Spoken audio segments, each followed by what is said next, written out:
Bharat ji, Ram ji bill पर बोलने का मौका दिया। मैं कुछ चंद पंक्तियों की लाइन से शुरुआत करना चाहूंगी कि गांव की मिट्टी ने पूछा आज संसद के इस दरबार में, कि गांव की मिट्टी ने पूछा इस संसद के इस दरबार में, क्या फिर से लौटेगा ठेकेदार मजदूर के इस संसार में। मनरेगा था तो भूख भी डर कर भाग गई, मनरेगा था तो भूख भी डर कर भाग गई। अब कौन देगा काम जब खेत सूखे हर साल में।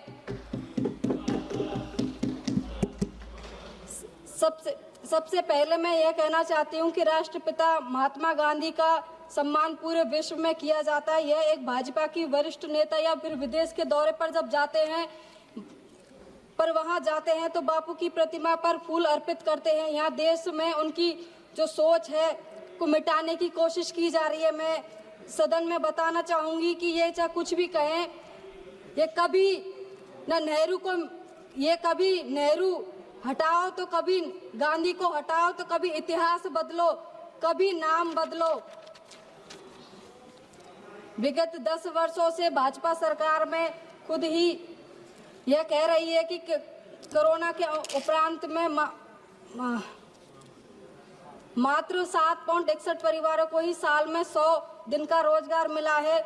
अब यह कौन सा जो जादू की छड़ी है जो ग्रामीण में हर परिवार को यह प्रतिदिन 120 दिन का काम दे पाएंगे।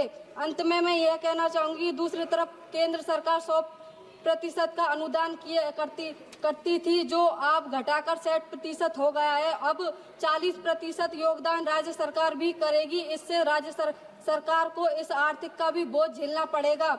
मैं कहना चाहूंगी कि गांव मजदूर शब्द की राजनीति नहीं समझता, वो सिर्फ इतना समझता है कि आज काम मिल जाए या नहीं मिले तो शाम का चूल्हा जले या नहीं जलेगा। मैं कर रही हूँ सर।